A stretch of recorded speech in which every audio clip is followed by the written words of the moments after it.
El avión aterrizó en Madrid. Debería estar en Santorini con Javier, mi marido, terminando nuestra luna de miel. Pero una pequeña cruz azul en una prueba de embarazo lo cambió todo. Un bebé. Nuestro bebé.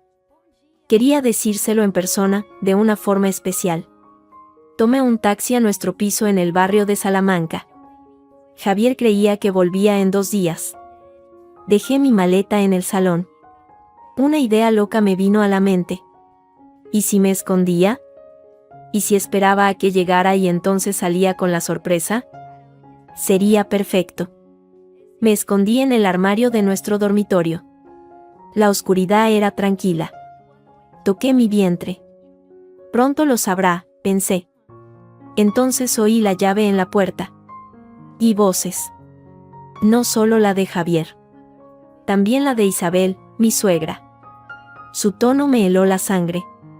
Se acercaron al salón, junto a la habitación. No deberías haber venido, madre, dijo Javier. Sonaba tenso. Tenemos que hablar, contestó Isabel. Su voz era fría como el hielo. El tiempo se acaba. Ella podría descubrir las pólizas en cualquier momento. Yo contuve la respiración. ¿Pólizas? Lo sé, dijo Javier. Pero es diferente. Es igual que con tu padre, espetó Isabel. Fue un negocio. Y este también lo es. Nadie sospechará de un infarto en una mujer joven. Como con tu padre. Un infarto.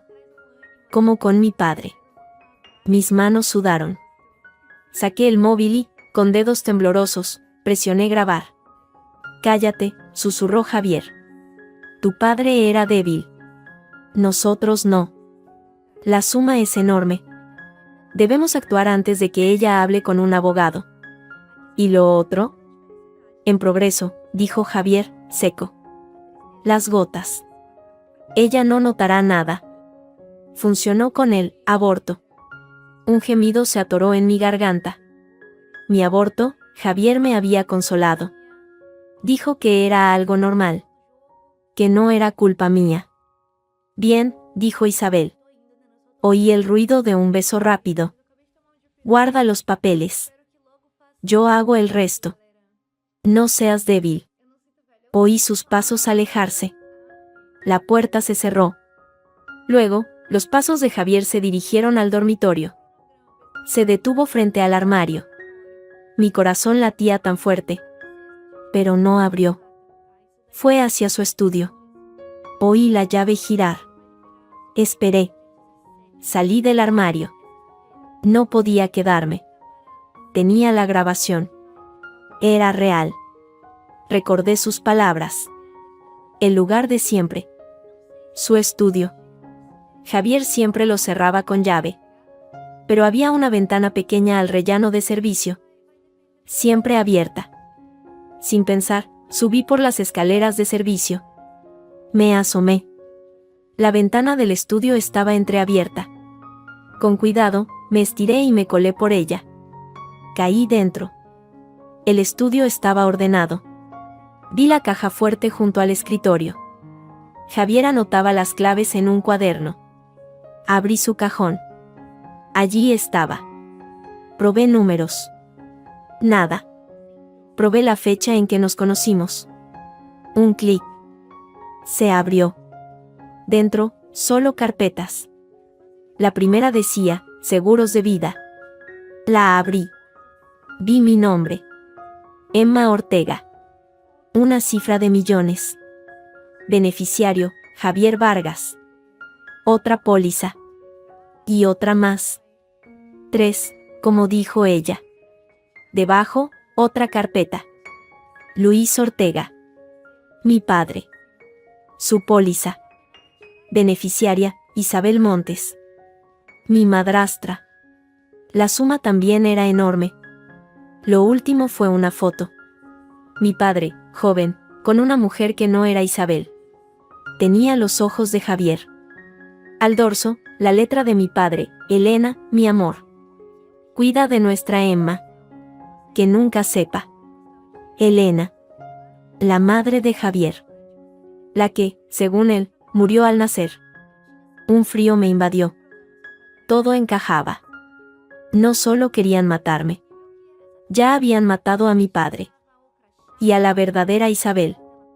Yo era la siguiente. Metí papeles y la foto en mi bolso. Salí por la ventana. En la calle, el sol brillaba. Mi vida anterior había terminado. Ahora solo importaba sobrevivir. Y hacerles pagar.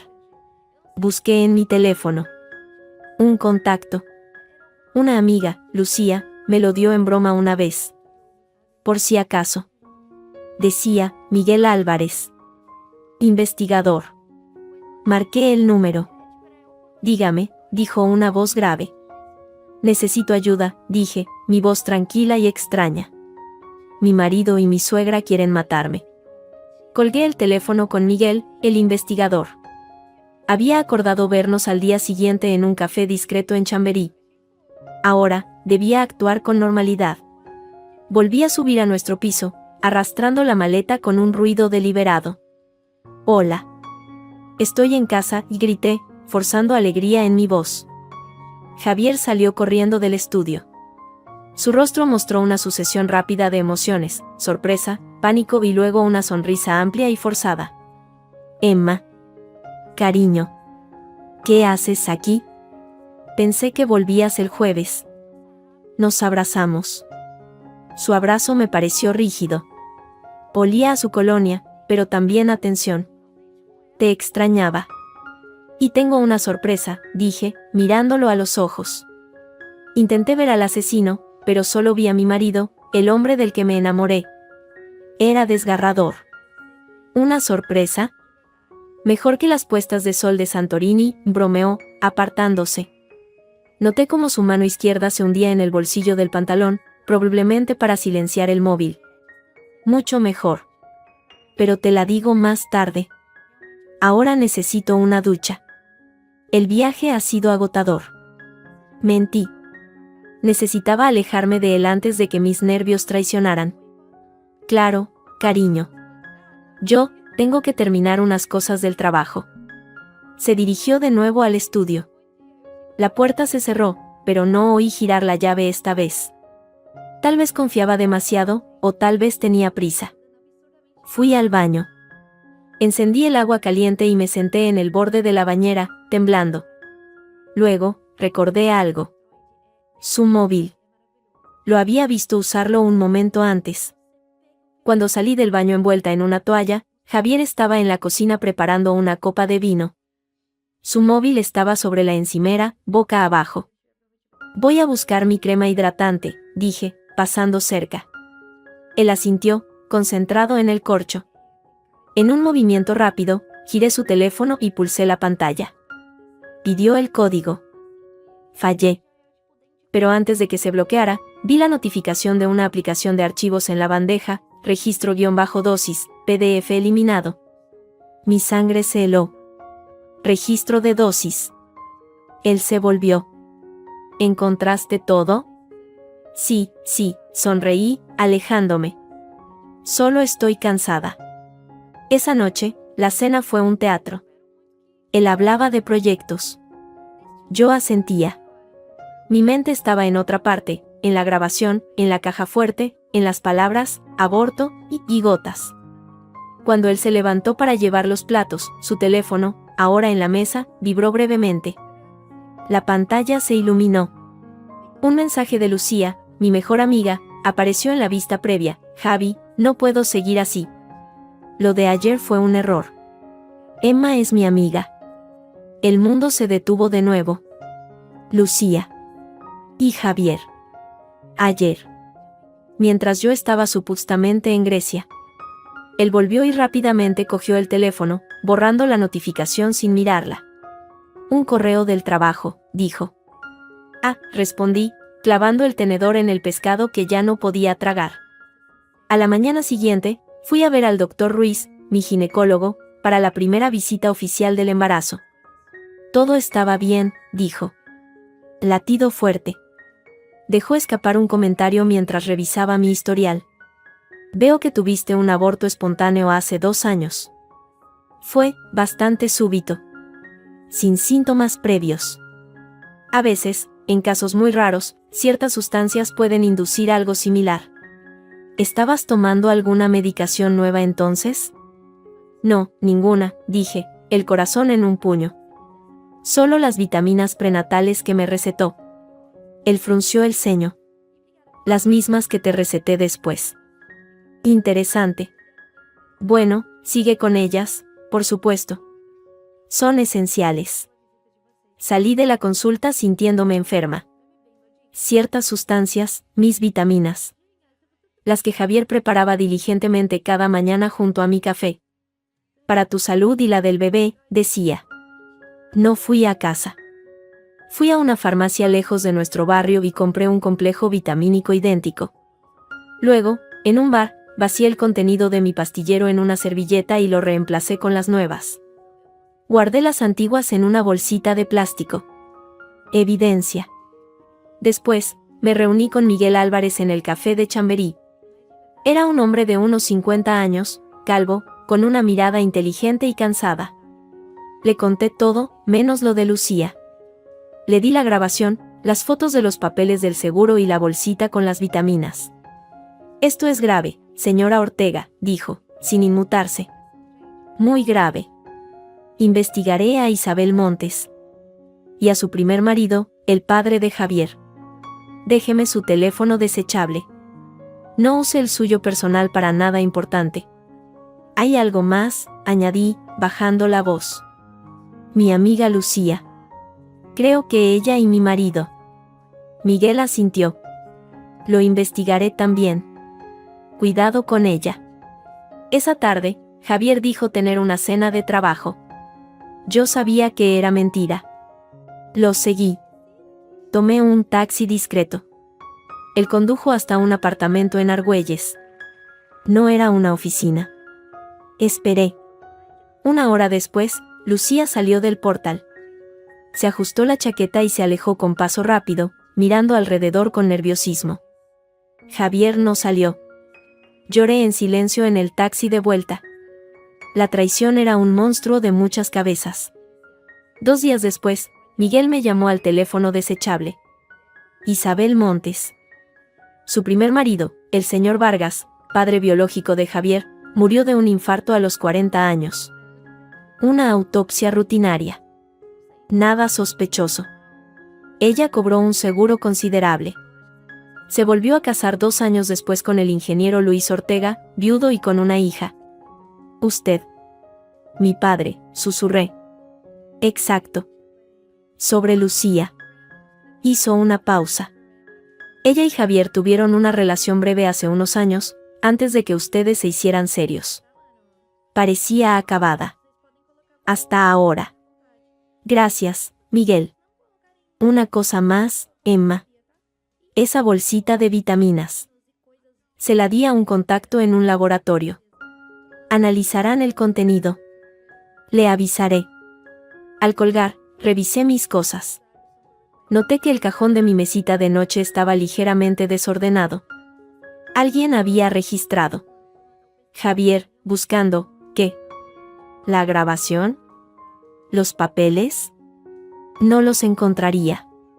Los tenía guardados en una taquilla de la estación de Atocha. Esa noche, durante la cena, Javier fue especialmente cariñoso. Me sirvió el agua de una jarra nueva. Agua filtrada, más pura para el bebé, dijo con una sonrisa. Antes de beber, fingí un ataque de tos y volqué el vaso sobre el mantel. Oh, qué torpe soy. No importa, cielo, dijo él, limpiándolo. Pero vi un destello de impaciencia en sus ojos. O de decepción. Mientras limpiaba, un papel pequeño se le cayó del bolsillo de la chaqueta. Un recibo. De una farmacia. En Toledo. No en Madrid. Lo pisé discretamente con el pie y luego, al recoger la servilleta, lo guardé. Más tarde, en el baño, lo miré. Farmacia, San Martín, Toledo. Compra repetida de un medicamento, propranolol. Bloqueante. Para la ansiedad, la hipertensión y para inducir, en dosis altas, paros cardíacos. Recordé el archivo borrado en su teléfono, registro-dosis, PDF. Y las palabras del doctor Ruiz, ciertas sustancias. Sonó mi teléfono desechable. Un mensaje de Miguel, resultados del laboratorio. Llame.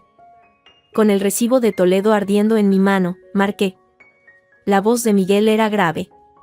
Emma, las vitaminas que su marido le daba contienen trazas de misoprostol. Es un fármaco que, en las primeras semanas, puede inducir un aborto, terminé yo, con voz ahogada. Sí. Y el análisis de sangre que me pasó de su aborto anterior muestra marcadores compatibles. No fue natural, Emma. Fue provocado. Colgué. Miré mi reflejo en el espejo del baño. Ya no había miedo en mis ojos. Solo una determinación fría y absoluta. Mañana iría a Toledo. A la farmacia San Martín. Necesitaba una confirmación. Y luego, necesitaría un plan. Porque ahora sabía la verdad. Y ellos lo sospechaban. El juego había cambiado. Capítulo 3. Las huellas de Toledo. El tren a Toledo avanzaba entre colinas secas. En mi bolso, el recibo de la farmacia San Martín parecía arder. Miguel me había aconsejado no ir, que él lo investigaría. Pero necesitaba hacerlo yo misma. Necesitaba ver la cara del que vendía el veneno que acabó con mi padre y que ahora me preparaban a mí. Usé un sombrero y gafas de sol. Me sentía como una espía en mi propia vida. Javier creía que estaba en un taller de diseño de interiores en Valencia.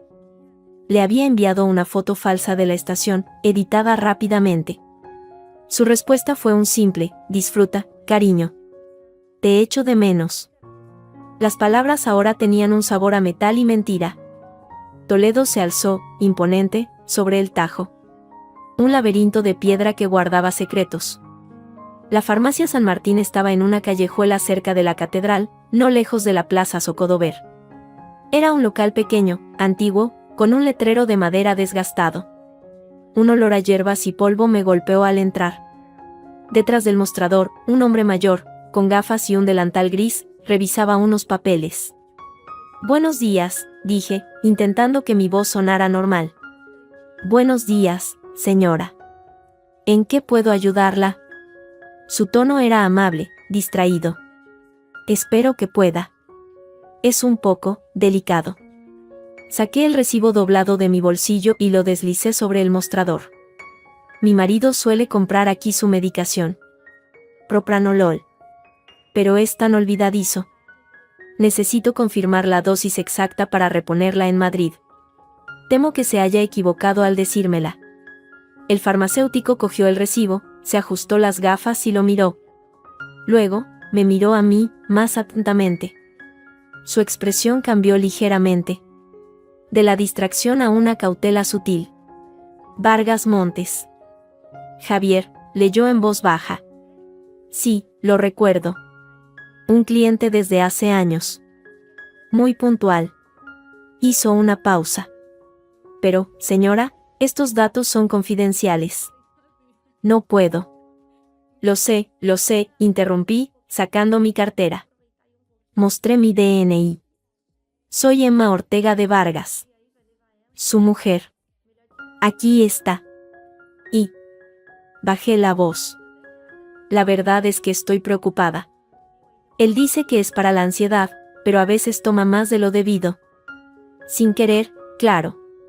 Su padre tuvo problemas cardíacos, ya sabe, y me da miedo.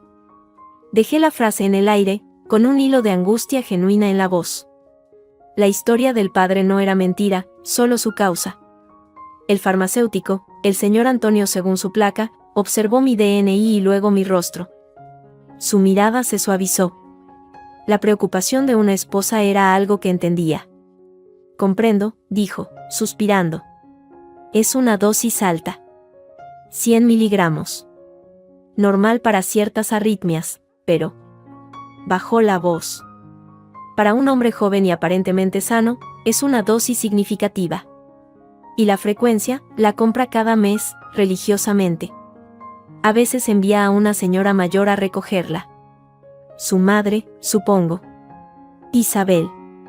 Sí, su madre, confirmé, el corazón latiéndome con fuerza. ¿Y ha comprado siempre esa dosis?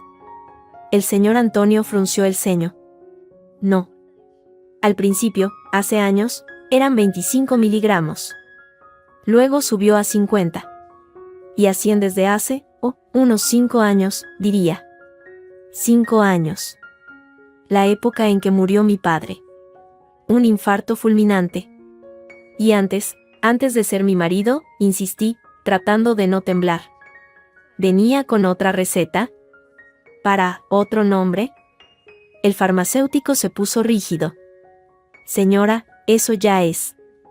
Por favor, susurré, y mis ojos se llenaron de lágrimas sin forzar. El agotamiento y el miedo hacían el resto. Solo quiero ayudarle. Él vaciló, miró hacia la puerta vacía de la callejuela y se inclinó. Su voz fue casi inaudible. Hace mucho tiempo. Cuando yo empezaba aquí, con mi padre. Un hombre. Vargas, también. El padre de su marido, creo. Venía por lo mismo. Propranolol. Recuerdo porque murió poco después. Joven. Un infarto, dijeron. Tragó saliva. Y luego, la misma señora que ahora viene a veces, la madre de su marido, vino a por las cosas del difunto. Y al tiempo, empezó a venir el joven, Javier. Con una receta nueva. El suelo de baldosas pareció inclinarse. No era una sospecha. Era una confirmación. Una práctica familiar. De padre a hijo. Y mi padre en medio. Gracias, logré articular. Gracias por su comprensión. Señora, dijo él, serio, antes de que me fuera. Cuídese. Y cuide a su marido. Esa medicación no es un juego. Salí a la luz cegadora de la calle. Cuídese. Las palabras resonaban como una advertencia. Me senté en un banco de la plaza Zocodover, mareada. Saqué el teléfono desechable y llamé a Miguel. Estoy en Toledo. Lo confirmó. Javier compra propranolol a dosis altas desde hace años. Su padre también lo hacía aquí. Murió de un infarto. El farmacéutico lo recuerda. Miguel silbó suavemente al otro lado. Eso conecta las piezas. Estoy investigando la muerte del primer Vargas. Los archivos del forense de entonces son escasos. Demasiado concisos. Pero hay un nombre que se repite, el Dr. León, el médico de cabecera de la familia. Murió en un accidente de tráfico 6 meses después del fallecimiento. No era una coincidencia. Nada lo era ya. Emma, vuelva a Madrid. Con cuidado. Mientras esperaba el tren de vuelta, un mensaje entró en mi teléfono personal. Era de Lucía. Emma, tenemos que hablar. Es urgente. Sobre Javier. Lo siento mucho. ¿Podemos vernos mañana? La ira y el dolor se agitaban en mí. ¿Hablar? ¿Después de lo que hizo? Pero quizás fuera una oportunidad. Podría sonsacarle información. O enfrentarla. Sí. Mañana. El café de siempre. A las 5, respondí, fría. El viaje de vuelta fue un borrón. Al llegar al piso, olía a limpio y a cena preparada. Javier estaba en la cocina. Cariño. ¿Cómo te fue en Valencia?, preguntó, acercándose para besarme en la mejilla. Su mirada escudriñó mi rostro. Bien, bien.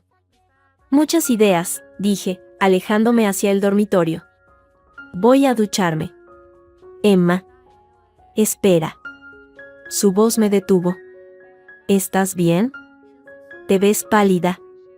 Solo cansada. El viaje y el embarazo, ya sabes.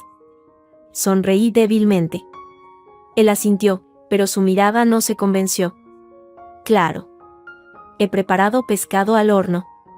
Ligero. ¿Y tu vitamina? Señaló la pastilla azul junto a mi vaso de agua en la mesa.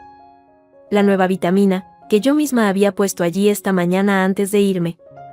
Pero verla allí, ofrecida por él, me produjo náuseas. Gracias, cielo. En un momento.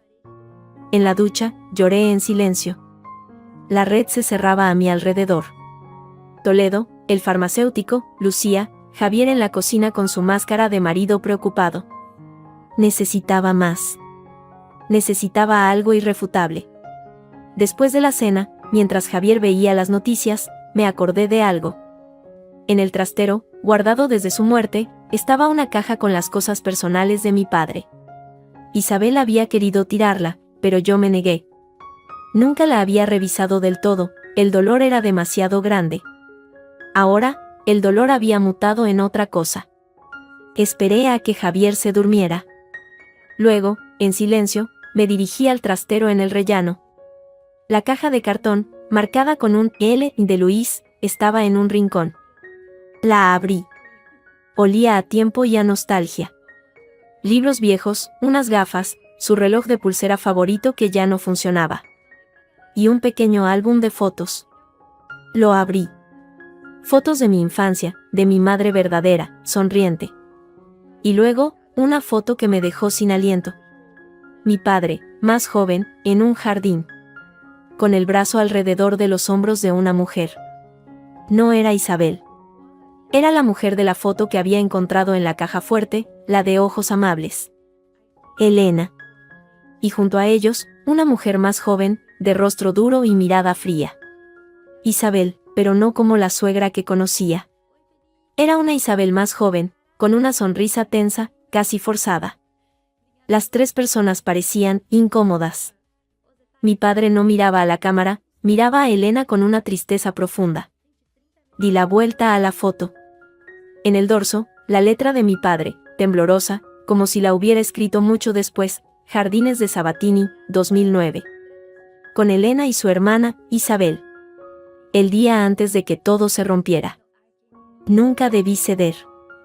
Perdóname, Emma. Nunca debes saber. Su hermana. Isabel no era la madre biológica de Javier. Era su tía. Elena, la mujer de la foto, debía ser su verdadera madre. ¿Y qué le había pasado? ¿Un accidente, como el del doctor León? Cerré la caja, temblando. La historia era más retorcida de lo que imaginaba. Tía y sobrino. Unidos por el secreto y el crimen. Volví a la habitación. Javier dormía profundamente. Su teléfono, en la mesilla, parpadeó con una notificación. No pude resistirme. Lo cogí con cuidado. Usó su huella para desbloquearlo, pero cuando dormía, a veces, respiraba por la boca y la dejaba sobre la sábana. Con extremo cuidado, tomé su mano dormida y presioné el dedo índice contra el sensor. Se desbloqueó. El corazón me martilleaba. Busqué en sus mensajes. Nada con Lucía reciente, lo había borrado. Busqué en el correo. Nada sospechoso. Entonces, recordé el archivo eliminado. Busqué en la papelera. Vacía. Pero había una aplicación de almacenamiento en la nube. La abrí. Pidió contraseña. Frustrada, estaba a punto de dejarlo cuando vi la aplicación de notas. La abrí. Y ahí estaba. Una lista. Con fechas. Y números. Dosis diaria acumulada E.O. Eran fechas recientes. Y junto a algunas, la anotación V y A. Vitamina I. Agua. La última fecha era hoy. Con una A y junto a ella. Miré hacia el vaso de agua que todavía estaba en mi mesilla, medio lleno. El que él me había servido con cariño en la cena. Lo había bebido un poco. No todo. Un sudor frío me empapó. No era solo la vitamina. Era el agua. La jarra nueva. Filtrante, decía. ¿Filtraba veneno hacia adentro? Tomé el vaso con cuidado. Mañana lo llevaría a Miguel. Tenía que ser analizado. Alguien tenía que pagar. Y yo tenía las pruebas para empezar. Mañana vería a Lucía. Y después tendría que decidir mi siguiente movimiento. Ya no era solo huir. Era contraatacar. El café de siempre era uno de esos lugares modernos de Malasaña, con luces tenues y plantas colgantes. Solíamos ir allí Lucía y yo a reírnos de nuestros problemas. Hoy, el aire olía a traición. Llegué primero. Me senté en una mesa del fondo, de espaldas a la pared. Necesitaba verlo todo. Lucía llegó 5 minutos tarde. Parecía haber envejecido 10 años en una semana. Ojeras profundas, el pelo sin su habitual brillo. Al verme, dudó, como si fuera a salir corriendo. Luego, con los hombros caídos, se acercó y se sentó. Emma, empezó, sin mirarme a los ojos. Jugueteaba con una servilleta de papel. Gracias por venir. No dije nada. La miré fijamente, esperando. Mi silencio era más poderoso que cualquier reproche. Lo siento, susurró. Las lágrimas asomaron. Lo siento tanto. No era solo lo de ayer. Es más antiguo. ¿Lo de ayer?, pregunté, con una calma helada. ¿Te refieres a cuando mi marido, tu mejor amigo, te visitó en tu apartamento mientras yo creía que estaba en mi luna de miel? ¿O a lo de antes? Ella palideció. Lo sabes. Vi el mensaje. ¿Cuánto tiempo, Lucía? Antes de que tú y él, tragó saliva. Hace años. Fue breve. Un error. Lo dejamos cuando os conocisteis. Lo juré. Levantó la vista, suplicante. Pero desde que os casasteis, él volvió. Dijo que estaba confundido, que el matrimonio era una presión. Yo era idiota, Emma. Estaba celosa. Celosa de ti, de vuestra vida. Deja de justificarte, la corté en seco.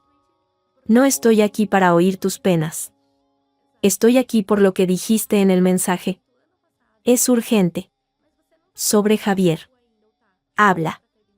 Lucía miró alrededor, nerviosa. Bajó aún más la voz. Hace unos meses.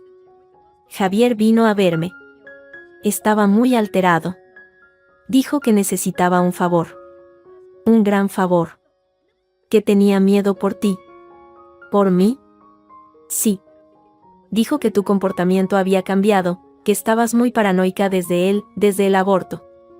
Que temías tener otra vez un problema y no querías ir al médico.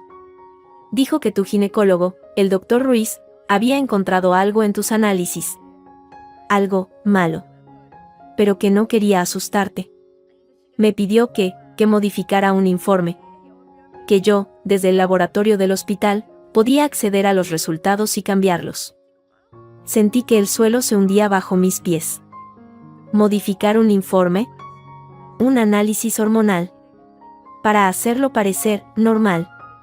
Él dijo que era para tu tranquilidad, que luego te llevaría a otro especialista en secreto. Que era la única manera de que no te asustaras. Lucía lloraba en silencio. Yo lo hice, Emma, creí que te ayudaba. Cambié los valores en el sistema. Para que todo pareciera correcto. ¿Qué valores cambiaste?, pregunté, cada palabra un cuchillo de hielo. Los de la tiroides. Y unos marcadores, de coagulación. Javier me dio los valores, normales, que debía poner. Coagulación. ¿Podía eso afectar a un embarazo? ¿O a un parto? ¿O a una hemorragia? Y después, continuó Lucía, ahogándose, después del aborto, él me pidió otro favor. Que borrara el historial de ese análisis modificado. Que hiciera desaparecer cualquier rastro. Dijo que ya no importaba, que lo superado. Y yo, otra vez, lo hice. ¿Sabías lo que había en mis vitaminas, Lucía?, pregunté directamente. ¿Sabías que me estaban envenenando? Sus ojos se abrieron como platos. Realmente asustada. ¿Qué? No, Emma, no. Dios mío, no. Él solo me habló de los análisis, de tu salud mental. Yo nunca. Se cubrió la cara con las manos. Soy una idiota. Una idiota egoísta. Y ahora temo. ¿El qué? Ayer, después de que él se fuera, registré mi apartamento.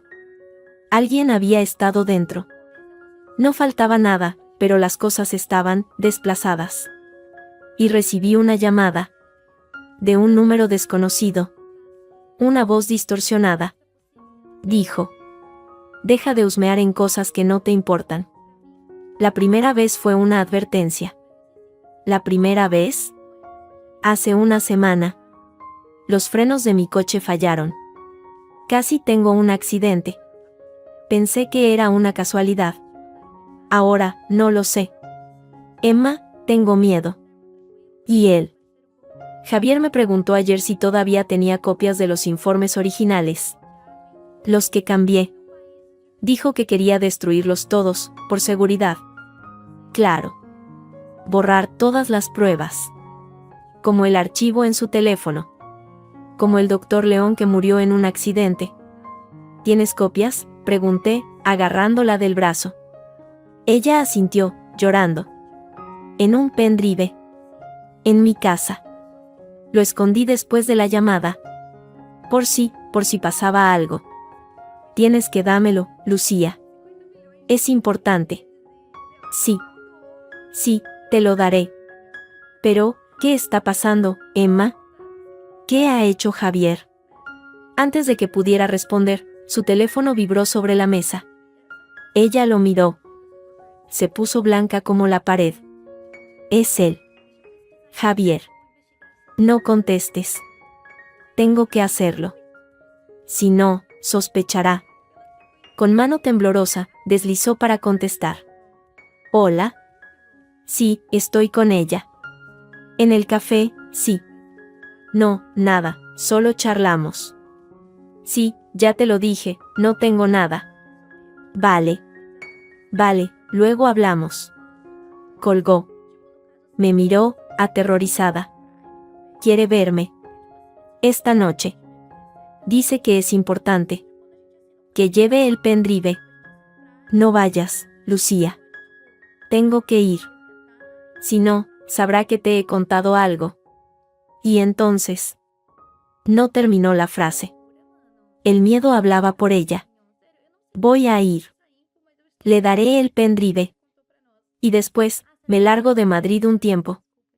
A casa de mi hermana, en Valencia. Era una idea terrible.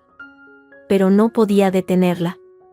No sin contarle toda la verdad, y eso la pondría aún más en peligro. De acuerdo, dije, resignada. Pero antes, dame el pendrive. Yo haré una copia.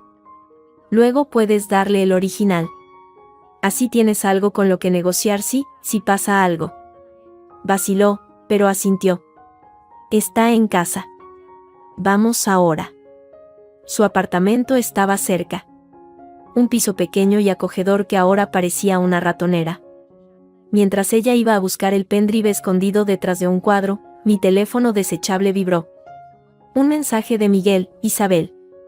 Primer marido, padre de J. Tenía historial cardíaco leve. El doctor León lo trataba. Certificó la muerte como infarto natural. Doctor León murió en accidente de coche, fallos en el sistema de frenos. Mismo patrón que el accidente de tu amiga Lucía. Ten cuidado. El corazón se me detuvo. Fallos en los frenos. Lucía, espera, y grité. Pero era demasiado tarde. Oí el ruido de la puerta principal al abrirse. No era la de la calle. Era la del garaje interior. Pasos rápidos. Y la voz de Javier, dulce y venenosa. Lucía, cariño. Ya estoy aquí. No hacía falta que bajaras. Salí de la habitación. Lucía estaba paralizada en el pasillo, con el pendrive en la mano. Javier estaba en la entrada, sonriendo. Su sonrisa se congeló al verme a mí, saliendo de la habitación. Emma. ¡Qué sorpresa! Su mirada pasó de Lucía a mí, calculando. ¿Qué haces aquí? Lo mismo que tú, supongo, dije, tratando de mantener la voz firme. Visitar a una amiga. ¡Qué coincidencia! Su tono perdió toda dulzura. Lucía, ven aquí. Tenemos que hablar. Lucía, temblando, dio un paso hacia él. Yo di un paso adelante. Dame el pendrive, Lucía, dijo Javier, extendiendo la mano. Ella miró el pendrive en su mano, luego a mí. En sus ojos había pánico absoluto. Javier, yo. Ahora, ordenó él, con una frialdad que helaba la sangre. Lucía, como en trance, alargó la mano. En ese momento, sonó el timbre de la puerta principal. Un golpe seco, autoritario. Policía. Abran. Los tres nos quedamos helados. Javier maldijo en voz baja. Lucía, con un movimiento rápido, me lanzó el pendrive. Yo lo atrapé al aire y lo escondí en el bolsillo de mi jeans. Javier me lanzó una mirada asesina, pero luego fue hacia la puerta y la abrió con una sonrisa forzada. Afuera había dos policías, un hombre y una mujer. El hombre, alto y de mirada cansada, mostró su placa. Buenas tardes. Soy el sargento Sergio Mora. ¿Es la señorita Lucía Valero? Sí, soy yo, dijo Lucía, con voz temblorosa. Recibimos una llamada anónima reportando una posible alteración del orden en este domicilio. ¿Todo está bien? Javier intervino, poniéndose su máscara de hombre encantador. Todo perfecto, agente. Solo una pequeña discusión entre amigas. Nada grave. Ya se ha solucionado, ¿verdad, cariños? Nos miró a Lucía y a mí. Su mirada era una orden. Yo asentí, muda. Lucía también. El sargento Sergio nos observó a los tres, deteniéndose un segundo más en mi rostro pálido. Sus ojos parecían no perderse detalle. De acuerdo. Si están seguras. Dijo, sin convicción. Señor Vargas, ¿verdad? Le he visto en alguna obra benéfica con su madre, Isabel Montes. Una mujer muy activa. Sí, así es, dijo Javier, con la sonrisa tensa. Bueno, no les molesto más. Sergio dio media vuelta, pero luego se detuvo. Ah, y señorita Valero, tenga cuidado con su coche. Los frenos son importantes. A veces fallan de repente. Causan accidentes muy feos. Su mirada se cruzó con la mía por una fracción de segundo. Fue rápido, pero lo vi. Una advertencia. Luego, se fue con su compañera. La puerta se cerró. El silencio en el pasillo era espeso. Esto se ha terminado, dijo Javier, ya sin máscara. Su voz era un hilo de odio. Lucía, te vas de viaje. Ahora. Y tú, Emma, vienes a casa conmigo. Me agarró del brazo con fuerza. Tenemos que hablar. En el coche, de vuelta a casa, no intercambiamos una palabra. La tensión era un muro entre nosotros. Al llegar, Isabel estaba esperando en el salón. Su mirada me atravesó como un estilete. ¿Problemas?, preguntó, secamente. Nada que no pueda manejar, gruñó Javier, soltándome. Emma va a descansar. Está muy alterada. Sí, descansa, hija, dijo Isabel con una sonrisa falsa. Tienes que pensar en el bebé. Me encerré en el cuarto de baño. Saqué el pendrive que Lucía me había dado. Lo tenía. Pruebas. Pero también tenía miedo. El sargento Sergio lo sabía. Su advertencia no era casual. ¿Era un aliado? ¿O parte de la red de Isabel? Escondí el pendrive dentro del depósito de la cisterna del váter. Nadie miraría allí. Esa noche, mientras fingía dormir, oí a Javier e Isabel susurrar en el salón. No distinguía las palabras, pero el tono era urgente, airado. A la mañana siguiente, el titular del periódico online me dejó sin aliento: joven mujer fallece en trágico accidente de tráfico en la M30. Fallo mecánico sospechoso. La foto, borrosa, mostraba el coche pequeño de Lucía destrozado contra una farola. El artículo decía que había muerto en el acto. Que iba a gran velocidad. Que podía haber sido un fallo en los frenos. Me desplomé en una silla. Lucía. Había ido a verlo. Y le había dado el pendrive. O él pensaba que sí. Y luego, un accidente. El móvil desechable vibró. Un mensaje de un número desconocido. Lo abrí. Solo decía: eres la siguiente. Deja de husmear. Segundos después, mi teléfono personal sonó. Era el número del hospital donde trabajaba Lucía. Lo atendí, con la garganta cerrada. Señora Emma Ortega. Soy la supervisora del laboratorio. Lamentamos informarle del fallecimiento de nuestra compañera, Lucía Valero. En su agenda, figura usted como contacto de emergencia. Nos preguntábamos si podría venir a recoger sus efectos personales. Colgué. No podía respirar. La culpa, el miedo y la rabia me ahogaban. La pantalla del teléfono se iluminó de nuevo. Esta vez, era una llamada. Número privado. La contesté, sin voz. Señora Ortega. Sergio Mora, de la policía. Era la voz del sargento de ayer, grave y serena. Sobre el accidente de su amiga. Necesitaría hacerle algunas preguntas. Oficialmente, es un accidente. Pero a mí me huele mal. ¿Podemos vernos? En un lugar público. Hoy. Miré hacia la puerta cerrada del dormitorio. Del otro lado, mi marido y mi suegra planeaban mi muerte.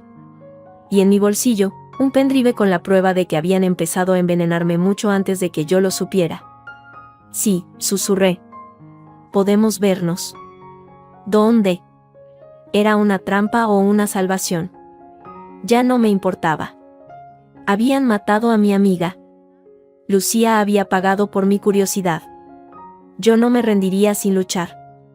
La voz del sargento Sergio Mora era un cable a tierra en medio del maremagnum de pánico. Quedamos en el invernadero del Retiro, un lugar público y lleno de recovecos. Llegué con antelación, observando a las familias y turistas. La normalidad me resultaba ofensiva. Sergio llegó vestido de civil, con un aspecto aún más cansado que el día anterior. Se sentó a mi lado en un banco escondido entre plantas exóticas. Siento lo de su amiga, dijo sin preámbulos. No me llamó señora Vargas, noté. Puso Ortega. El informe preliminar dice que fue un fallo mecánico. Una línea de freno desgastada. Ella me dijo que la semana pasada los frenos fallaron. Que casi tiene un accidente, susurré, mirando fijamente las hojas de un ficus. Recibió una llamada amenazante. Lo sé, dijo Sergio, sorprendiéndome. Su teléfono estaba en la escena. Revisamos los registros. Una llamada desde un número desechable, imposible de rastrear. La advertencia. Hizo una pausa. ¿Usted también recibió un mensaje? No era una pregunta. Asentí. Eres la siguiente. Tengo que preguntarle algo directamente. Emma, ¿cree que su marido, Javier Vargas, y su suegra, Isabel Montes, están involucrados en la muerte de Lucía Valero? La pregunta, hecha en voz baja y clara, me liberó. Sí. Y en la de mi padre. Y en el intento de envenenarme a mí y a mi bebé. Las palabras salieron en un torrente contenido. Le hablé de la grabación, de las pólizas, de la farmacia de Toledo, de las vitaminas, de la modificación de los análisis. Le mostré el pendrive que Lucía me había dado antes de morir. No le conté que había robado documentos de la caja fuerte. Eso era demasiado. Sergio escuchó, inmutable, solo sus ojos se oscurecían a medida que yo hablaba. Cuando terminé, respiró hondo. Esto es grande. Muy grande. Y peligroso. Isabel Montes no es una cualquiera. Tiene contactos. En la policía, en el forense, en seguros. Su primer marido, el padre de Javier, era un empresario respetado. Su muerte fue muy conveniente para las finanzas de ella. ¿Y no hicieron nada? Todo fue legal en apariencia. Como el accidente de Lucía. Y como lo que sea que planeen para usted. Me miró fijamente. No puede quedarse en su casa. Ni un día más. ¿Y a dónde voy? No tengo a nadie. Mentira. Tenía a alguien. Una persona a la que no veía desde la muerte de mi padre, porque a Isabel no le gustaba. Mi abuela. En Sevilla. Perfecto. Váyase. Hoy mismo. No use su tarjeta de crédito. Saque dinero en efectivo. Use el teléfono desechable solo para contactarme a este número. Me dio una tarjeta con un número escrito a mano. Y a su investigador privado, si confía en él. A nadie más. Ni a viejos amigos. ¿Entendido? Sí. ¿Y usted? ¿Qué va a hacer? Investigar desde las sombras. Oficialmente, el caso de Lucía está cerrado. Pero yo puedo hurgar. En la muerte de su padre. En la del primer Vargas. En el doctor León. Necesito tiempo. Y usted necesita desaparecer. Asentí. Tenía miedo, pero también una determinación feroz. Hay algo más, dije, recordando. Isabel no es la madre biológica de Javier. Es su tía. Mi padre estaba con la verdadera madre, Elena, antes de todo. Tengo una foto. Sergio frunció el ceño. Eso complica las cosas. O las aclara. El vínculo de sangre no está. Solo el interés. Investigaré a Elena Montes, o a la mujer que fuera. Váyase, Emma. Ahora. Regresé al piso sintiéndome como una ladrona. Javier no estaba. Dejé una nota vaga, me he ido a casa de la abuela a Sevilla unos días. Necesito aire. El embarazo me agobia. Hablamos. Era creíble. Mi abuela paterna, Rosario, y yo éramos cercanas antes de que mi padre muriera. Después, Isabel había puesto distancia. Hice una maleta pequeña, solo lo imprescindible. Incluye el pendrive, la foto y los documentos fotografiados. Al pasar por el estudio, la puerta estaba entreabierta. Dentro, sobre el escritorio, vi un sobre abierto del banco. Un extracto de una cuenta en las Islas Caimán. Una transferencia entrante enorme, de una compañía de seguros con la que no estaba asegurada. La fecha era de la semana después de la muerte de mi padre. El beneficiario, Isabel Montes. La prueba era tan obvia que resultaba obscena. La tomé. Era un riesgo, pero no podía dejarla. El viaje a Sevilla en AVE fue un borrón. Cada crujido, cada persona que se acercaba, me hacía sobresaltar. Cuando llegué a la casa de mi abuela, en el barrio de Triana, una ola de emoción me ahogó. Rosario, con su pelo blanco recogido en un moño y su delantal, me abrió la puerta. Sus ojos, llenos de la misma sabiduría cansada de siempre, se iluminaron y luego se nublaron de preocupación al verme la cara. Niña mía, ¿qué te pasa? Me derrumbé en sus brazos y lloré como no lo había hecho desde que todo empezó. Le conté todo, o casi todo, suavizando los detalles más horribles para no asustarla. Ella me escuchó en silencio, acariciándome el pelo. Cuando terminé, no pareció sorprendida. Siempre supe que esa mujer era una víbora, dijo, con la voz áspera. Tu padre estaba ciego. Estaba tan solo después de que tu madre se fuera, y esa llegó, con su hijo y sus modales finos. Pero tenía los ojos fríos, Emma fríos como el mármol de una tumba. Y el chico, siempre la miraba como si esperara una orden. Abuela, ¿sabías lo de Elena? ¿Qué era la verdadera madre de Javier? Rosario asintió lentamente. Tu padre me lo contó una vez, borracho de pena. Se había enamorado de Elena, una mujer buena y dulce. Isabel era su hermana mayor, envidiosa y amargada. Cuando vuestros padres empezaron a verse, Isabel puso el grito en el cielo. Dijo que ella se había sacrificado para criar a Javier después de que su hermana, la frívola, los abandonara. Mentiras, todas mentiras. Elena no los abandonó. Se fue porque Isabel la hizo la vida imposible. Tu padre creyó las mentiras de Isabel, se sintió culpable, y al final se casó con ella. Fue su perdición. ¿Y Elena? ¿Qué fue de ella? Murió. Poco después de que tu padre se casara con Isabel. Un accidente doméstico, dijeron. Una fuga de gas. Los ojos de mi abuela brillaron de rabia. Nadie lo investigó.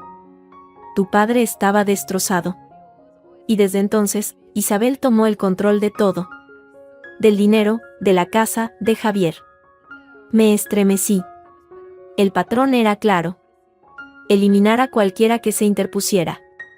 Me instalé en la habitación de invitados. Durante unos días, fue un refugio. El olor a jazmín del patio, el sonido del Guadalquivir cercano, la comida sencilla de mi abuela, me devolvían a un tiempo más inocente. Hablé con Sergio por el teléfono desechable. Seguía investigando, pero con cautela. Hay obstáculos, decía. Archivos que faltan, testigos que no quieren hablar. Miguel, el investigador privado, también llamó. Había seguido el rastro del dinero de los seguros. Fluye a través de varias sociedades en paraísos fiscales. Pero hay un patrón, grandes ingresos tras cada muerte. Tu padre. El primer Vargas. Y un tal Ramón Delgado, el primer marido de Isabel, del que nadie habla. También murió joven. Accidente de casa. 3 hombres. Y ahora, Lucía. Y yo. Una tarde, tras volver de comprar con mi abuela, noté algo raro en mi habitación. Mi diario del embarazo, una libreta pequeña y tonta donde escribía mis pensamientos para el bebé, no estaba donde lo había dejado. Lo encontré en un cajón, debajo de la ropa. Abierto en una página donde había escrito: hoy he soñado con un coche negro que me perseguía. Tengo miedo, pequeñín. Pero lucharé por ti. Alguien lo había leído. En esta casa, solo estaba mi abuela. Y ella jamás registraría mis cosas. Abuela, ¿ha entrado alguien en casa? ¿Alguna vecina, un repartidor? Ella negó con la cabeza, preocupada. No, hija. Solo la mujer de la limpieza, Lola, que viene los jueves. Pero hoy es martes. Alguien había estado aquí. Sabían dónde estaba. Esa noche, mi abuela insistió en que fuéramos a la procesión de la Virgen de la Esperanza en su parroquia. Te hará bien, niña. Rezar. No era creyente, pero accedí. La iglesia estaba llena, el olor a incienso era denso.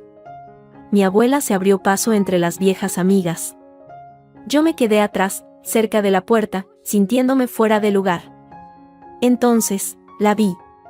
Isabel. De pie junto a una columna, vestida de luto riguroso, rezando con un rosario entre los dedos. Nuestras miradas se encontraron a través del humo y las velas. No mostró sorpresa. Solo una leve, fría sonrisa. Luego, se acercó a mi abuela. La observé mientras hablaba con Rosario. Mi abuela se puso pálida. Isabel le tomó de las manos, con una falsa compasión. Luego, se volvió y se fue, deslizándose entre la multitud como una sombra. ¿Qué quería?, le pregunté a mi abuela cuando volvió a mi lado, temblorosa. Nada, hija, nada. Solo dar el pésame por Lucía. Pero no me miraba a los ojos. Abuela, dime la verdad. Ella suspiró, derrotada. Ha dicho que debería tener cuidado. Que los embarazos a tu edad pueden ser peligrosos. Que a la madre de Javier, a la verdadera, a la pobre Elena, se le complicó el parto y murió desangrada. Que fue una tragedia. Que ella, como hermana mayor, tuvo que hacerse cargo del bebé. Dijo que la historia a veces se repite. Rosario me agarró del brazo. Emma, esa mujer es el diablo. Te está amenazando. No era una amenaza.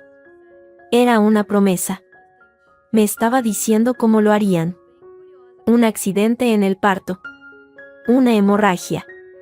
Algo que, con los análisis de coagulación alterados que Lucía había falsificado, sería perfectamente creíble.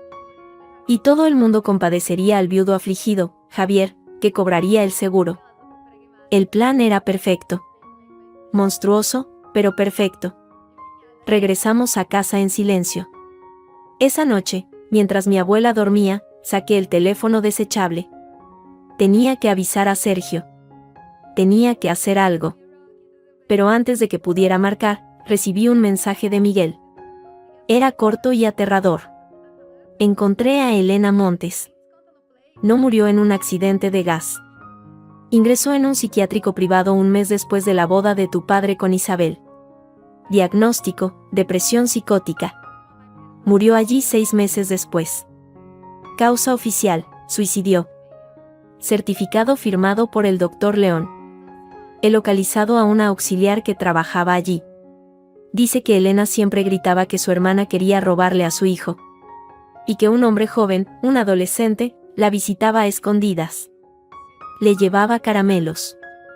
Un día, después de una de esas visitas, Elena amaneció muerta. Sobredosis. El adolescente se llamaba Javier. Dejé caer el teléfono.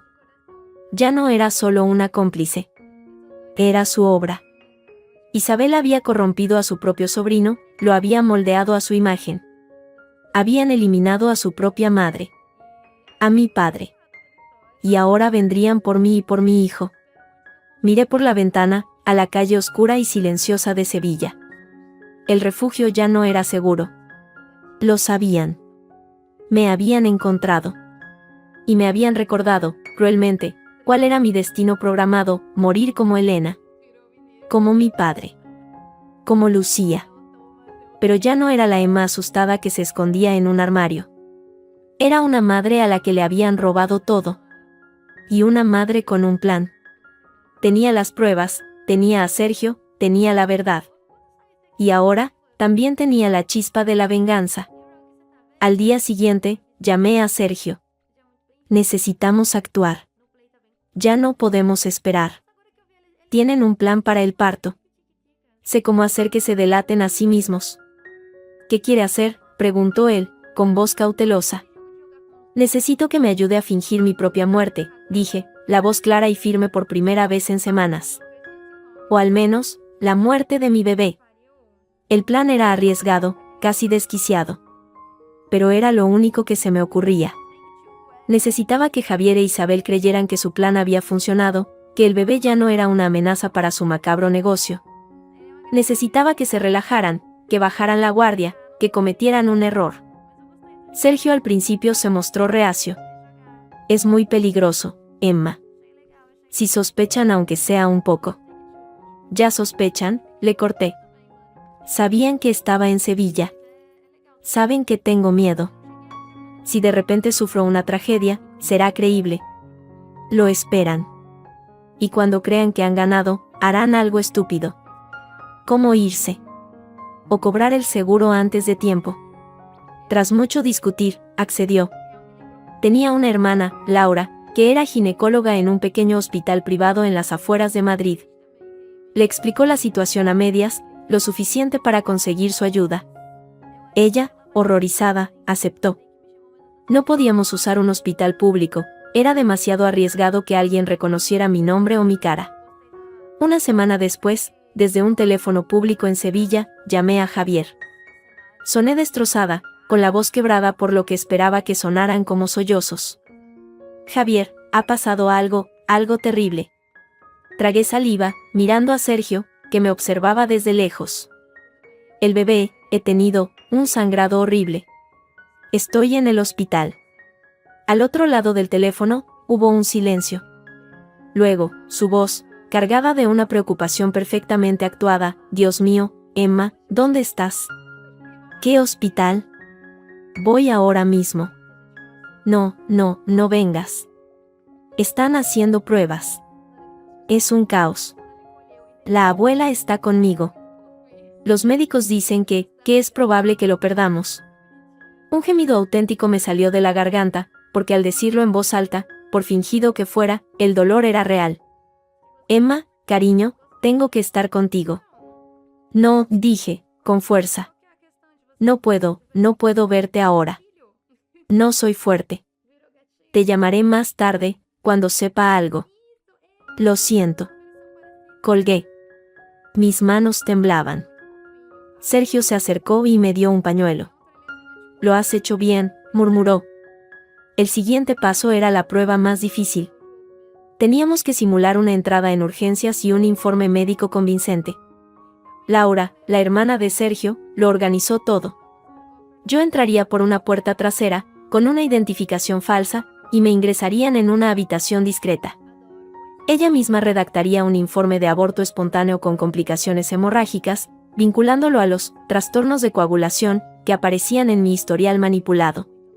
Un historial que, irónicamente, Ellos mismos habían creado a través de Lucía.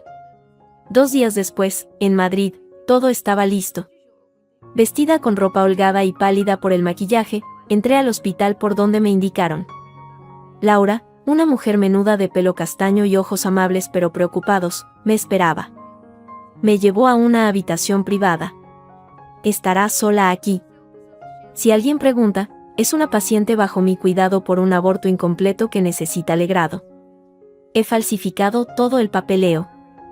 Su voz era profesional, pero sus manos temblaban ligeramente.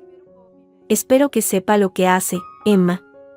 Mi hermano confía en usted, pero esto es muy extremo. No tengo otra opción, dije, acostándome en la cama.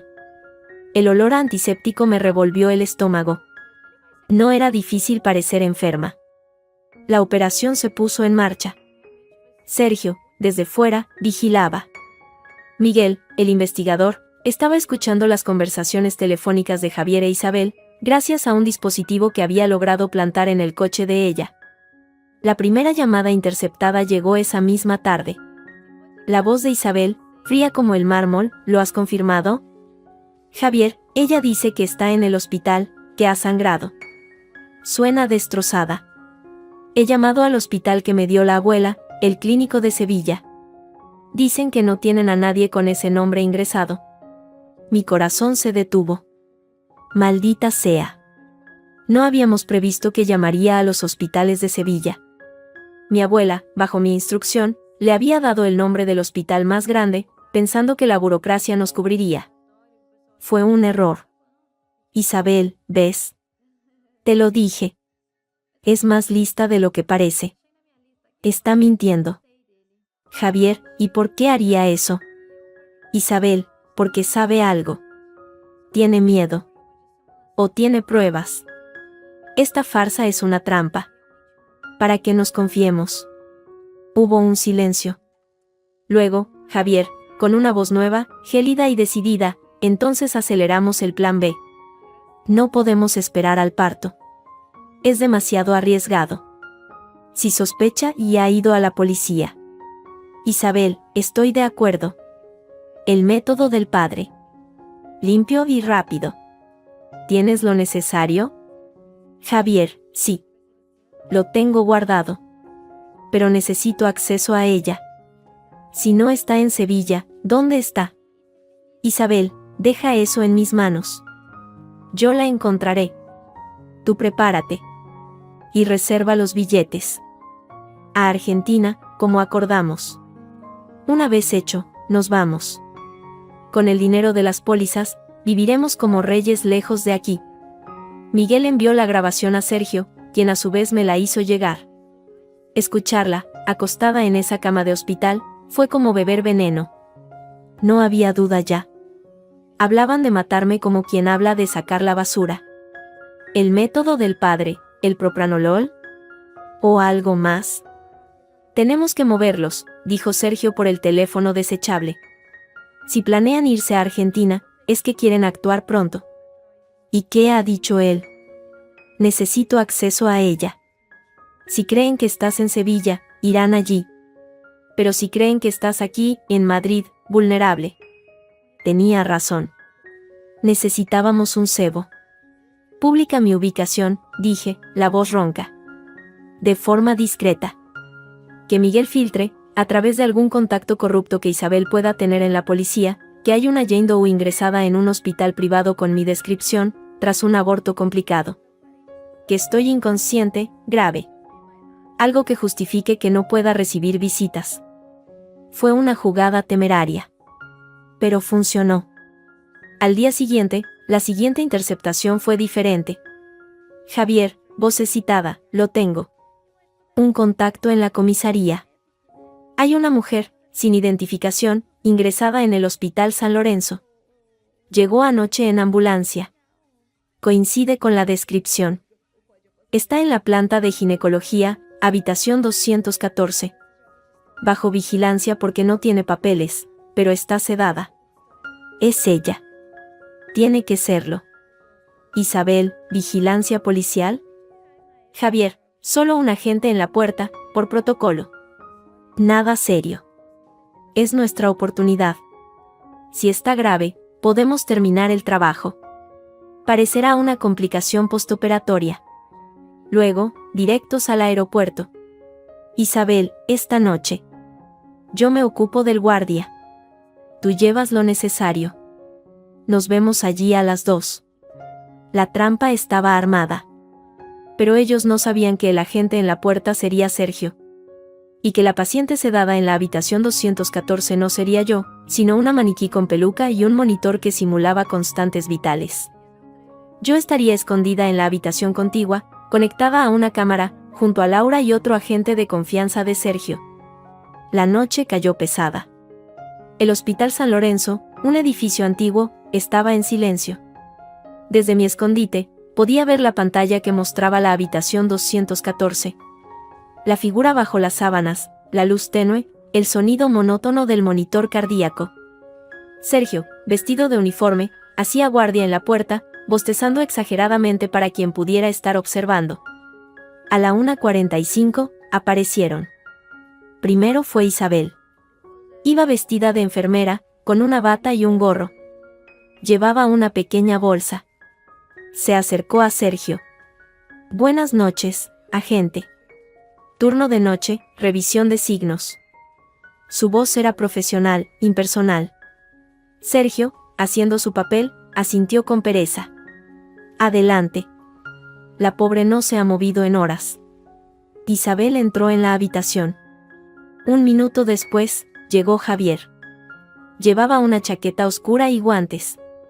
En la mano, un maletín pequeño. Asintió a Sergio y entró tras su madre.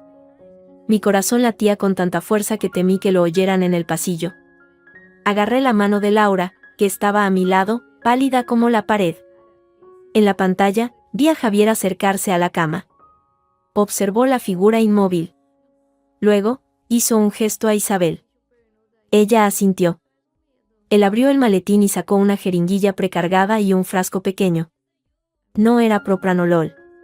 El líquido en la jeringuilla era claro. Cianuro, tal vez. O algo igual de rápido.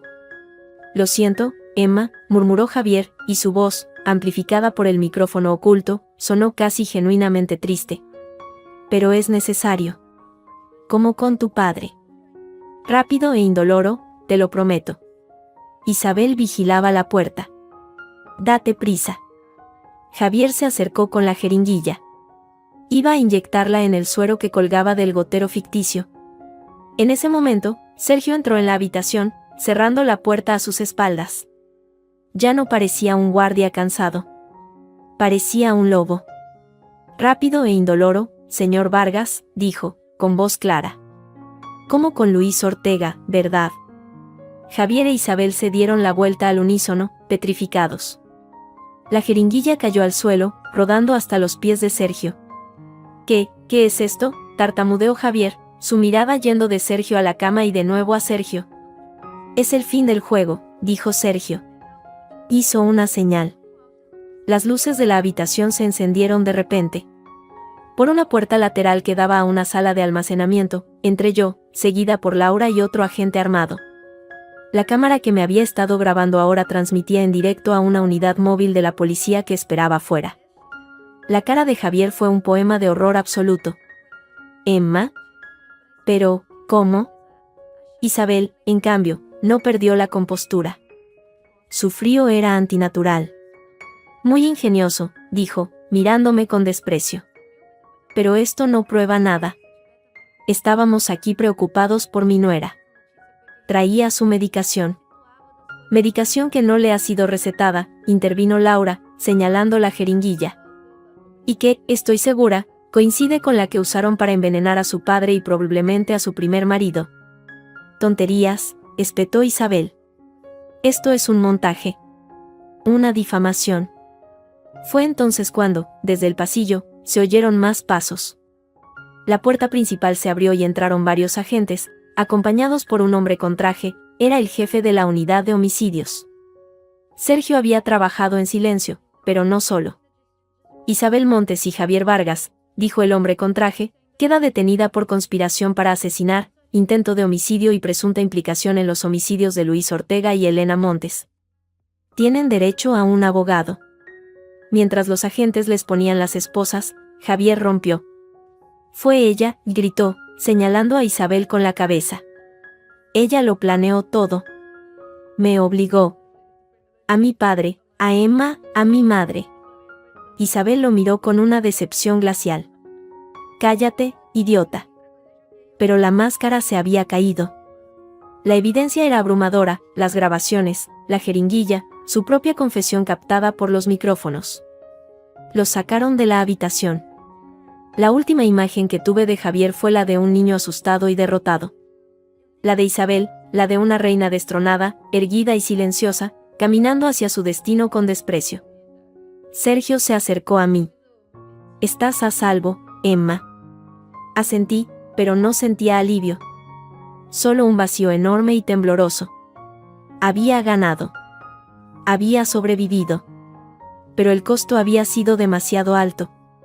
Mi matrimonio, mi amiga, mi inocencia, todo estaba destrozado. Miré por la ventana de la habitación, al cielo oscuro de Madrid. Los policías metían a Isabel y a Javier en coches patrulla. Pronto empezarían a hablar, a culparse el uno al otro. Las piezas del rompecabezas caerían. Pero algo en la mirada de Isabel, un último destello de triunfo cruel antes de que la llevaran, me dejó una inquietud profunda. ¿Había sido demasiado fácil? ¿Era esto realmente el final, o solo el final de un acto? La calma que siguió a los arrestos fue breve y engañosa. Me quedé en el Hospital San Lorenzo esa noche, bajo protección policial. No podía ir a casa, a nuestra casa. Ese lugar había dejado de existir para mí. Sergio insistió en que me hicieran un reconocimiento completo. Después de todo lo que te han dado, Emma, necesitamos saber en qué estado estás realmente. Al principio me resistí. Solo quería dormir, apagar mi cerebro durante un siglo. Pero la lógica de Sergio era aplastante. Si habían intentado envenenarme de tantas formas, quizás algo había surtido efecto. La doctora Laura, pálida aún por la tensión de la noche, fue quien dirigió los análisis. Extrajeron sangre, orina, me hicieron una ecografía exhaustiva. El bebé, milagrosamente, estaba bien. Latido fuerte, ajeno al infierno que lo rodeaba. Ese fue el único rayo de luz. Las primeras horas de la mañana las pasé en un duermevela agitado, hasta que Laura entró en la habitación. Su expresión era grave, profesional, pero con una sombra en los ojos que me heló la sangre más que cualquier mirada de Isabel. Emma, comenzó, sentándose a mi lado. Los resultados de los análisis toxicológicos no son normales. ¿Las vitaminas? ¿El propranolol?, pregunté, incorporándome. Sí, hay rastros de misoprostol, compatible con lo que encontraste. Pero hay algo más. Algo que no buscábamos. Hizo una pausa, buscando las palabras. Hay niveles elevados de arsénico en tu sangre. Muy elevados. En el límite de lo tóxico agudo. El aire desapareció de la habitación. ¿Arsénico? Es un veneno lento, acumulativo. Causa síntomas inespecíficos, fatiga, náuseas, dolores abdominales, confusión. Se puede administrar en dosis pequeñas durante mucho tiempo sin levantar sospechas, simulando una enfermedad. Y en una dosis masiva, es letal. Recordé el cansancio abrumador de los últimos meses, las náuseas que atribuía al embarazo, la niebla mental. Javier me decía, es el estrés, cielo. O las hormonas. Y yo lo creía. ¿Cuánto tiempo?, susurré. Juzgando por los niveles, lleva semanas, quizás unos meses, recibiendo dosis regulares. No es algo que se tome por error, Emma. Es administración deliberada. El agua. La jarra nueva. Las comidas que él preparaba con esmero. Para el bebé, decía. Y yo, como una idiota, tragaba. ¿Qué significa para el bebé?, fue lo único que pude preguntar, aferrándome a lo único puro que me quedaba. Laura puso una mano tranquilizadora sobre la mía. Los niveles en el feto son más bajos, la placenta filtra parte. Pero no podemos arriesgarnos. Necesitas tratamiento de desintoxicación. Ya. Es una emergencia médica. En ese momento, Sergio irrumpió en la habitación. Su rostro, usualmente cansado, estaba contraído por la urgencia. Isabel ha desaparecido. Las palabras cayeron como losas. ¿Cómo? Estaba arrestada. La trasladaban al calabozo del juzgado. El furgón fue interceptado por un coche que provocó un pequeño choque. Distracción. Cuando el agente que la custodiaba bajó a comprobar los daños, alguien abrió la puerta trasera desde fuera y la sacó. Fue cuestión de segundos. ¿Tiene ayuda, Emma? Gente preparada. ¿Y Javier?, pregunté, mi voz apenas un hilo. Él sí está en una celda, cantando como un canario para conseguir un trato. Está aterrado, principalmente de ella. Sergio corrió una mano por su cara. Pero eso no es todo. Mientras vigilábamos la casa de Isabel, registrándola a fondo, encontramos algo en una caja fuerte oculta bajo el suelo de su armario. No eran joyas. ¿Qué era? Documentos. Certificados de defunción, pólizas de seguro y pequeñas urnas funerarias. 3. Con nombres: Ramón Delgado, Antonio Vázquez, Luis Ortega. Tu padre. Y otro nombre, Manuel Gutiérrez, del que no teníamos noticia. ¿Sus maridos?, pregunté, recordando lo que Miguel había insinuado. Sí. Al menos los 3 primeros lo fueron. Ramón Delgado fue su primer marido, el padre biológico de Javier. Antonio Vázquez, el segundo, murió un año después de casarse con ella en un accidente de navegación. Manuel Gutiérrez fue un novio serio antes de conocer a tu padre. Murió de una insuficiencia cardíaca súbita. Todos hombres solitarios, con cierto capital. Todos asegurados a favor de ella. Era una depredadora.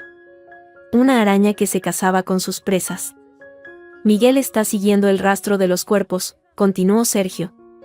Conseguimos una orden para exhumar los restos de Ramón Delgado, el primer Vargas. Los resultados preliminares del forense llegaron hace una hora. Hizo una pausa dramática. Altos niveles de arsénico en los huesos y en lo que quedaba del cabello. Envenenamiento crónico, igual que en ti.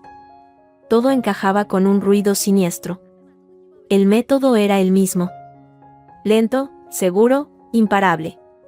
Yo era solo la última de su colección. Ella no se ha ido, dije, de pronto segura. El miedo se transformó en una certeza fría. No se ha ido de Madrid. No aún. Sergio me miró fijamente. ¿Por qué lo dices? Porque el trabajo no está terminado. Javier está preso, yo sigo viva, y el bebé también. Y ella no deja trabajos a medias. Sobre todo, no deja testigos. Toqué mi vientre. El arsénico era su plana silencioso, atribuible a una enfermedad. Pero eso ha fallado. Ahora que sabémoslo, el tratamiento puede neutralizarlo. Ella lo sabe. Necesita un plan B. Más rápido. Más directo. Tienes que ir a un hospital, Emma, aislada, segura, para desintoxicarte, insistió Laura. No, dije, con más fuerza de la que creía tener. Si me escondo, ella desaparecerá. Cambiará de identidad, irá a otro país, y dentro de unos años, habrá otro Ramón Delgado, otro Luis Ortega. Y yo viviré escondiéndome el resto de mi vida. Los miré a los dos. Usemos esto. Usemos el veneno. Sergio frunció el ceño. ¿Qué propones? Que finja que el envenenamiento ha surtido efecto. Que estoy grave, al borde de la muerte. Que el bebé está en peligro. Laura puede ser mi doctora, puede filtrar que mi estado es crítico, que necesito una evacuación médica urgente, quizás a un hospital especializado fuera de Madrid. Algo que obligue a Isabel a actuar rápido, a arriesgarse a venir a rematar el trabajo ella misma, si su red de contactos no puede hacerlo en un hospital vigilado. Fue una locura. Pero en la locura residía la única oportunidad. Sergio y Laura intercambiaron una mirada larga. Finalmente, Sergio asintió. Es arriesgado. Pero tienes razón. Mientras esté suelta, no estarás a salvo. Y puede que haya más cómplices que no conocemos. Tenemos que sacarla a la luz. Se volvió hacia Laura. ¿Puedes simular los síntomas? Sí, dijo ella, con determinación. Puedo preparar una habitación de UCI falsa en una clínica desacreditada que conozco. Monitores, documentos, puedo hacer que parezca real. Y puedo administrarte un suero inocuo que te cause somnolencia y palidez, para hacerlo convincente. ¿Y el bebé? Lo monitorizaremos constantemente. El suero no le hará daño. Pero, Emma, será físicamente duro. ¿Y el riesgo? El riesgo ya lo estoy corriendo, la interrumpí. Hagámoslo. El plan se puso en marcha con precisión militar.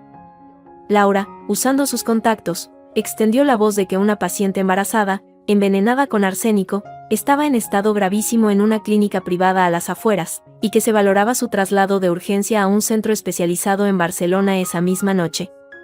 Sergio se encargó de que el filtro llegara a oídos de los contactos corruptos que Isabel pudiera tener en el sistema. Yo fingí un rápido deterioro. Me trasladaron en ambulancia, con sirena, a una clínica medio abandonada que parecía sacada de una película de terror. La habitación que prepararon era fría, iluminada por la luz azulada de los monitores que, desconectados, parpadeaban con mis constantes vitales falsos. Un suero salino goteaba en mi brazo. Me sentía débil, asustada, pero más viva que nunca. La adrenalina era mi mejor antídoto. Miguel vigilaba las comunicaciones. Javier, desde su celda, había hecho una llamada desesperada a un abogado de poca monta vinculado a Isabel. El mensaje era críptico: dile a mamá que la flor se está marchitando. Que el jardinero debe venir a cortarla antes de que se la lleven. Era la confirmación. Ella vendría. La noche cayó sobre la clínica. Sergio y 2 agentes de su absoluta confianza se escondieron en la habitación contigua y en un armario de la mía. Yo tenía un botón de pánico bajo la sábana. La espera era una tortura. Cada crujido del viejo edificio, cada golpe de viento, era Isabel acercándose. Hasta que, cerca de la medianoche, el silencio se quebró. No fue por la puerta. Fue por la ventana. La había forzado con una habilidad espeluznante. Una figura oscura, ágil, se deslizó dentro. No era la Isabel elegante y compuesta que conocía. Esta llevaba ropa oscura, pelo recogido, y en sus manos, con guantes, brillaba el metal de una jeringuilla larga. Se acercó a la cama. La luz de la luna me iluminaba la cara. Sus ojos, libres ya de cualquier máscara, brillaban con una satisfacción horrible. Me observó, creyéndome inconsciente. Tan testaruda como tu padre, murmuró, casi para sí misma. Su voz era suave, pero cargada de odio. Él también pensó que podía desafiarme. Que podía querer a esa débil de mi hermana más que a mí. Mira cómo acabó. Y mira cómo acabarás tú. Alzó la jeringuilla. No iba a inyectarla en el suero. Iba directa a mi cuello. Un golpe rápido. Un masivo coagulante, quizás, que me provocara un ictus instantáneo. O cianuro puro.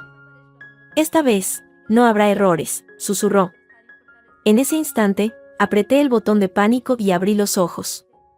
Hola, Isabel, dije, con una voz más firme de lo que ella esperaba.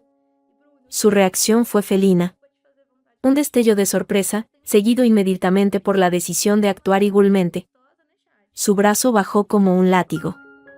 Pero antes de que la aguja tocara mi piel, el armario se abrió de golpe y Sergio salió como un resorte, agarrando su muñeca y torciéndola con fuerza. La jeringuilla cayó al suelo. Los otros 2 agentes salieron de la habitación contigua, pistolas en mano. Quiet. Policía. Isabel forcejeó con una fuerza inesperada, salvaje. No gritaba. Gruñía. Sus ojos, fijos en mí, ardían con un odio puro, primigenio. Él era mío, escupió, refiriéndose a mi padre, o a Javier, o a todos. Todo era mío. Tú no tenías derecho.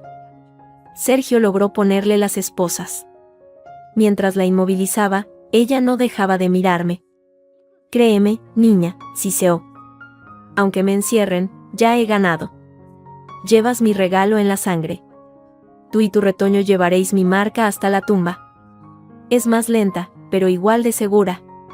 Fueron sus últimas palabras antes de que se la llevaran. pero su eco, venenoso, se quedó flotando en la fría habitación. Sergio se acercó, preocupado. Emma. No, dije, incorporándome a pesar del temblor de mis piernas. No ha ganado. Llama a Laura. Empieza el tratamiento ahora. Hoy mismo. Y que se lleven esa jeringuilla a analizar. Lo miré a los ojos, y en los míos solo quedaba el frío acero de la voluntad. Voy a vivir, Sergio. Y mi hijo también. Y ella va a pudrirse en una celda, sabiendo que fracasó. El veneno estaba en mi sangre. Pero el antídoto, me di cuenta en ese momento, no estaba solo en un medicamento. Estaba en la rabia, en la decisión de vivir, y en la justicia que, por fin, empezaba a abrirse paso. El tratamiento de desintoxicación fue un infierno. Días en una habitación de hospital blanca, con sueros que se llevaban el veneno de mi sangre gramo a gramo, dejándome débil y hecha trizas. Pero cada punzada, cada náusea, era un recordatorio, estaba viva. Y en cada ecografía, el latido constante de mi hijo era un himno de victoria. Isabel estaba en una celda de máxima seguridad, en espera de juicio. Sin su máscara de respetabilidad, la prensa la devoraba, la viuda negra de Salamanca, la envenenadora. Las exhumaciones de sus maridos confirmaron el patrón, arsénico en todos. Javier, desde su celda, seguía cantando. A cambio de una reducción de condena, ofrecía todos los detalles. Sergio me los iba transmitiendo. Confiesa que fue Isabel quien mató a su verdadera madre, Elena, me dijo Sergio una tarde en el hospital. Le dio una sobredosis de insulina durante una de sus visitas al psiquiátrico. Javier, que entonces tenía 16 años, la vio hacerlo. En lugar de horrorizarse, dice que sintió alivio. Isabel le dijo que era para liberarlos, para que pudieran ser una familia sin lastres. Ese fue su pacto. Era monstruoso. Había moldeado a su cómplice desde la adolescencia, envenenándole el alma mucho antes de envenenar a otros. También confiesa lo de tu padre, continuó Sergio, su voz grave. Isabel manipuló sus medicamentos para el colesterol, mezclándolos con dosis altas de propranolol. El infarto fue inminente. Y lo de Lucía, sí, fueron los frenos. Javier lo saboteó la primera vez, como advertencia. La segunda vez, tras vuestra reunión en el café, fue Isabel. Tenía un contacto en un taller. Quería silenciarla y recuperar el pendrive que creía que Lucía aún tenía. Cerré los ojos, conteniendo las lágrimas. La rabia era un fuego frío. ¿Y el plan para mí? El arsénico era de Isabel. En las gotas de tus vitaminas y en el filtro de la jarra de agua. Un plan a largo plazo. Si fallaba, el plan B era el propranolol masivo, como a tu padre. Y si todo salía mal, la inyección directa. Ella misma quería el placer de hacerlo, como con los demás. Tiene que enfrentarse a todo esto en un juicio, dije, abriendo los ojos. No puede esconderse tras la locura. No lo hará, aseguró Sergio. Pero necesitamos algo más. Algo que la ate definitivamente a todos los crímenes, más allá de la confesión de Javier. Algo personal. Entonces lo recordé. La grabación de mi padre. La que Miguel había encontrado entre sus cosas viejas, en una cinta de casete digitalizada. No la había escuchado. No me había atrevido. Sergio me pasó unos auriculares. La voz de mi padre, débil y llena de estática, llenó mi cabeza. Si estás escuchando esto, Emma, es que yo ya no estoy, y que has encontrado la fuerza que yo nunca tuve. Isabel. Isabel no es lo que parece. Está enferma de ambición y de odio. Ella me dio algo que me hace sentir débil, confuso. Creo que es ella quien está detrás de la muerte de Elena. Y temo por ti, cariño. Si algo me pasa, no fue natural. Búscalo. Encuentra la verdad. Y aléjate de ellos. Perdóname por no haber sido más fuerte. Te quiero, hija mía. Era la prueba. El eslabón final. El juicio fue un espectáculo mediático. Isabel se declaró no culpable, fría y desafiante. Hasta que la fiscalía presentó la grabación de mi padre. Por primera vez, su máscara se resquebrajó. un tic en el ojo, un apretón de mandíbula. Luego, cuando el fiscal anunció como testigo sorpresa a un forense que vinculaba el arsénico de los huesos exhumados con un lote de pesticidas que ella compró hace 20 años, se derrumbó. No emocionalmente, sino estratégicamente. Dejó de luchar. Su mirada, vacía, se posó en mí. No había arrepentimiento, solo el reconocimiento de un juego perdido. Javier, desde el banquillo, lloraba como un niño. Su testimonio había sido crucial, pero su culpabilidad era igual de profunda. Fue condenado a 30 años de prisión por cómplices en múltiples homicidios. Isabel recibió cadena perpetua, más una orden de ingreso en un psiquiátrico penitenciario. La justicia, lenta y torpe, había funcionado. 6 meses después, el olor a azahar y jazmín había reemplazado al del hospital. Estaba en el patio de un cortijo andaluz, bajo un sol suave de primavera. En mis brazos, dormía Daniel, llamado así por mi padre. Tenía los ojos claros y una paz en su rostro que yo luchaba cada día por encontrar para mí. Había vendido el piso de Madrid y casi todo lo que me recordaba a aquella vida. Con el dinero, y una pequeña demanda civil contra el patrimonio de Isabel, me compré una casita con jardín cerca de Sevilla, para estar cerca de mi abuela. La terapia era larga, el miedo a veces me despertaba por la noche, pero la rutina de Daniel, sus pequeños ruidos, me anclaban a la vida. Aquel día, sin embargo, no estaba en mi casa. Estaba en la boda de Sergio. Tras el caso, nos habíamos hecho amigos. Él había sido mi roca. Cuando me invitó a su boda, no dudé. Necesitaba ver que los finales felices eran posibles.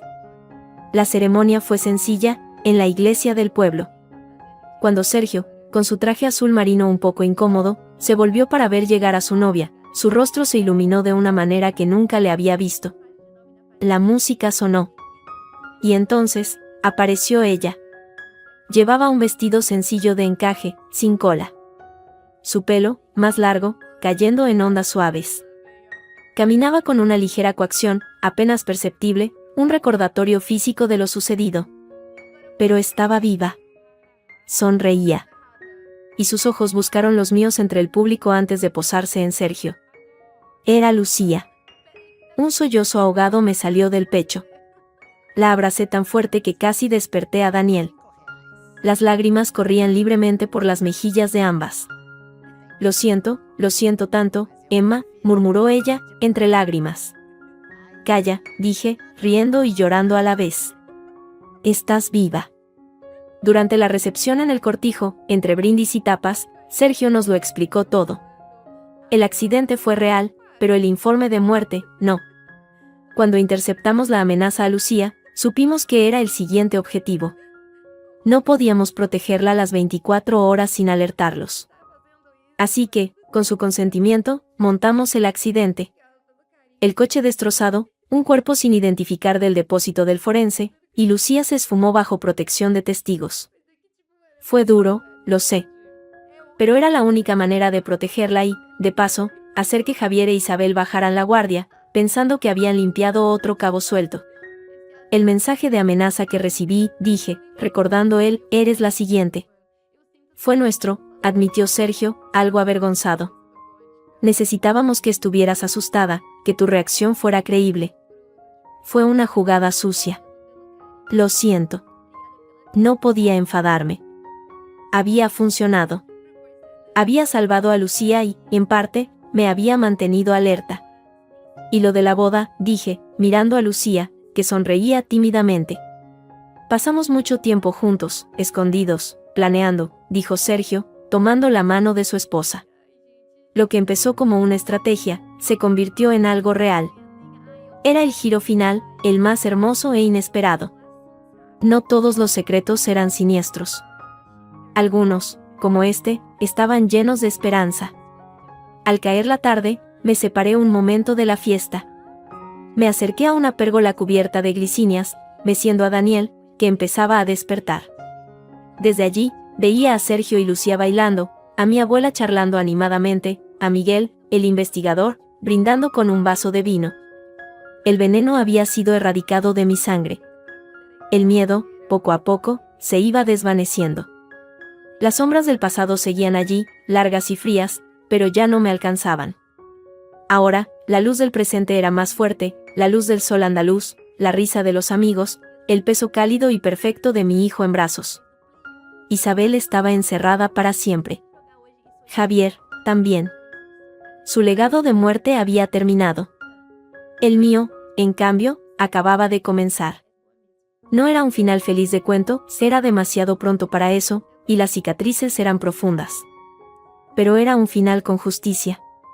Y con un principio, frágil y lleno de luz, que se acurrucaba en mi pecho y me miraba con unos ojos que, por primera vez en mucho tiempo, solo veían paz. Sonreí, y por primera vez, la sonrisa no fue forzada, ni un arma, ni una máscara. Fue solo una sonrisa. De una madre, bajo el sol, a salvo.